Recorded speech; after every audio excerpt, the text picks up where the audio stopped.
Welcome to the Numbers Game. I'm Cynthia Frelund, and this is the Week 8 TNF Primer, a preview of Vikings at Rams through the lens of contextualized data, along with a few fun extra facts and stats to know. Quickly, I'm curious who you guys would pick as a dream guest to answer some questions that we all have.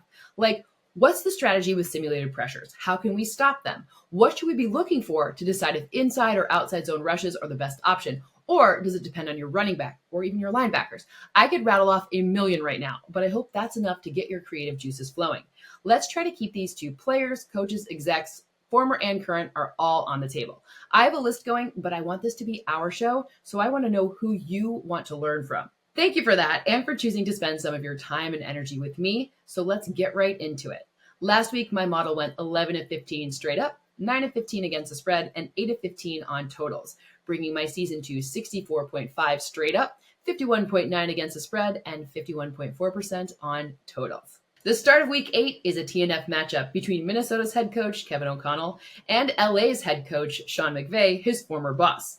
KOC has a Super Bowl ring as the Rams OC, so this means a type of familiarity in concepts and escape valves that can make for extra fun strategies, especially against teams in different divisions who don't play as often.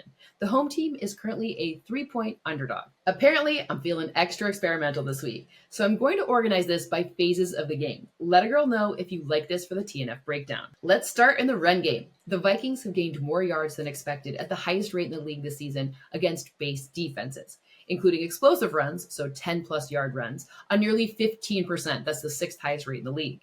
The Rams defense, well, they use base defense against the run at the third highest rate in the whole NFL at about 57%. On the Rams side of things, they line up in 11 personnel, so 3 wide receiver sets, the second most often in the league, 89%. They run out of this personnel at the fourth highest rate, about 38%.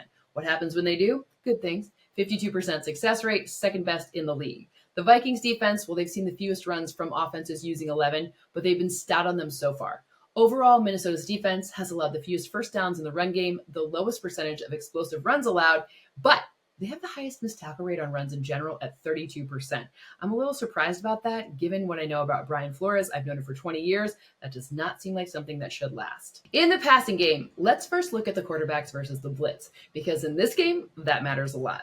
Sam Darnold has completed a league-high 14.1% of his passes over expected against the blitz. He has the second highest air yard per attempt average, 12.3, and this has resulted in a league-leading 140.8 passer rating against the blitz. The Rams are about mid when it comes to how often they do it, 13th, but when they do, is good. The Rams have generated a league-high 57.4% pressure rate on blitzes this season, and they've allowed the fourth lowest success rate and the fourth lowest explosive play rate. Matthew Stafford gets Cooper Kupp back for this one, which is real good news because his completion percentage, completions over expected, and yards per attempt all increase when Kupp is on the field. And the pressure rate he faces decreases from over 51% to under 38% with Kupp on the field with him. Brian Flores blitzes, we get it, number 2 overall at 43%, but not all blitzes are created equal. The when here is pretty interesting. The Vikings are the only team to send 5 or more pass rushers on 50 or more percent, so 50.2 is where they are, on early down dropbacks this season. But they blitz at the 8th lowest rate on third downs, just 25.4%, so like half. Super interesting stuff. Staying in the pass game, but focusing on some wide receiver 1 info to know, because Cooper Kupp being back must be celebrated more, and Justin Jefferson is arguably the most valuable receiver in the league on every down, but specifically on second down, listen to this. Overall, 262 of his 531 total yards have come on second, with 230 of them coming on second and long, where he averages 18.8 air yards per attempt. He also has the second most yards when his quarterback has been blitzed, but second down, that is his jam. Cooper Kupp and Matthew Stafford have generated a 147.2 EPA since 2021. That's the 6th highest among quarterback wide receiver duos over that span. When Kupp is on the field, we already talked about the blitz, but also Stafford's time to throw gets quicker and he sees a higher open target rate. In other words, even if Kupp isn't the subject of the pass, he's improving what Stafford and the offense are working with. In simulations where Minnesota wins, Sam Darnold passes for at least 232 yards. Remember, good downfield passing on second down to JJ, play action, all good for him. In simulations where LA wins, Matthew Stafford passes for fewer than 236 yards because the run game keeps the pressure and the blitz at bay. Kyron Williams' touchdown number balloons to 79% in Rams winning situations, and I'm a conservative modeler, so that number is huge. However, in sims where the Rams don't win, he still gets into the end zone in over 55%. Bottom line, my model selects Minnesota to win 25-20.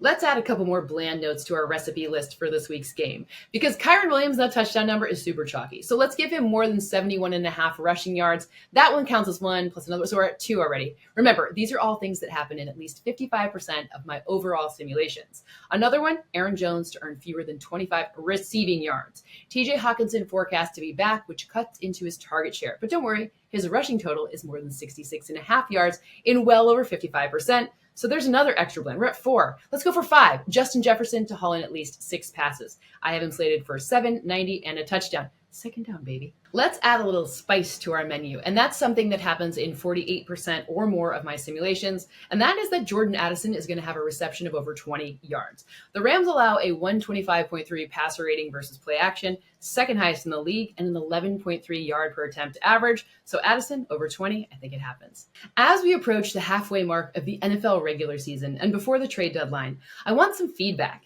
My intention is for this to be a year-round show that gets you ready for the NFL, but also the other best sporting events of each week using the why only data can help answer. I never want to overload you with numbers, but rather find the most interesting, predictive, and helpful metrics to connect with the game on an even deeper level.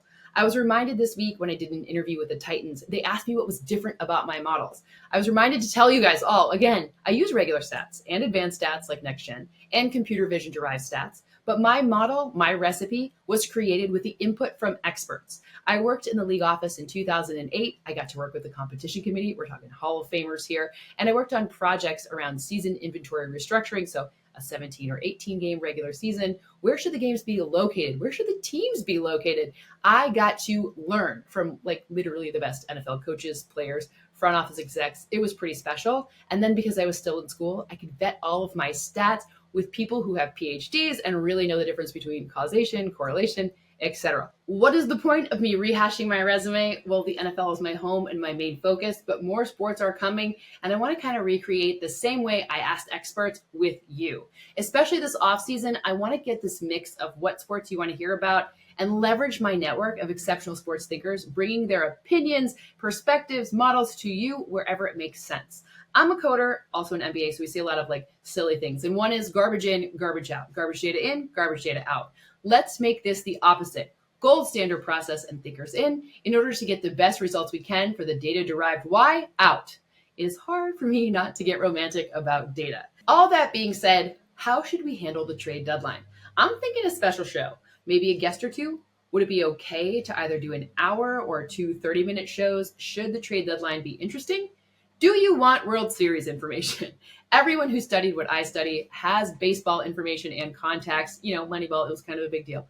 I think my guy is the best at breaking it down. I'm sure a lot of people say that too, but mine really is. And how many questions can I ask you in this show? The answer is a billion. So I'll stop there for now and I'll give you one World Series note to wow your friends, coworkers, or enemies with.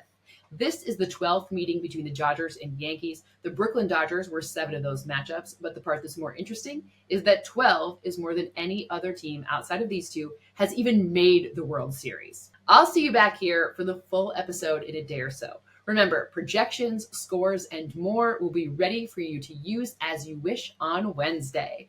Thank you so much for hanging out. And if you like the show, please pass it along so we can continue to grow.